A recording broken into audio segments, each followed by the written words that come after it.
morning, new every morning.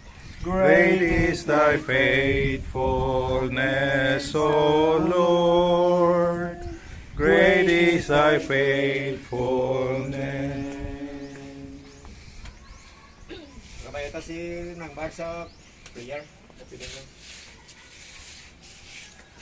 Our loving, gracious, Almighty Father in heaven, we thank you, Father God, for allowing us, Lord, to wake up and enjoy, Father God, the day that you have prepared, Father God. Thank you for giving us also, Lord, this opportunity to fellowship with one another, Father God, just to relax. And we know, Father God, na ikaw kaupod man naman.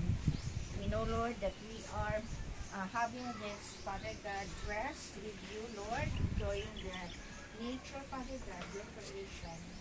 Thank you, Father God, for the presence of each and every one. And the Bible, ikaw mag-kapit sa amon, ikaw mag-upod sa amon, even, Father God, in our laughter, Father God, sa amon pag-enjoy. We will not forget, Father God, to give all the glory and praises sa inyo. Among pagkahimuhan, Lord, dapat makaglorify it sa imo, makamutan man sa imo. And be with our brothers and sisters, Lord, nga kaming pa, pakadto diri.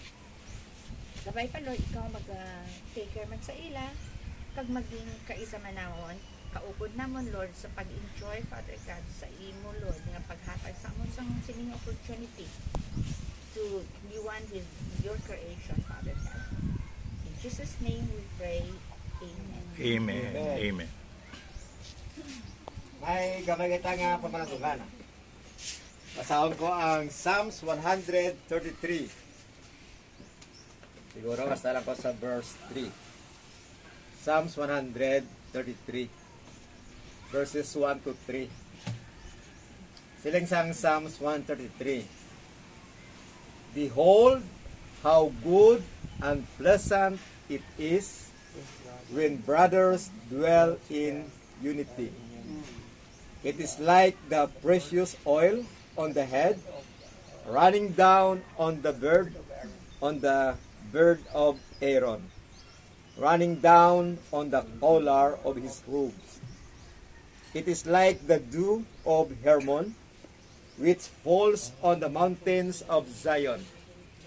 For there the Lord has commanded the blessing, life forevermore. Dako isang encouragement o reminder sa aton, at the same time ti magahatag sa aton sang kalipay nga ang salmo nagahambal siya nga sang katahom, sang value, sang pleasantness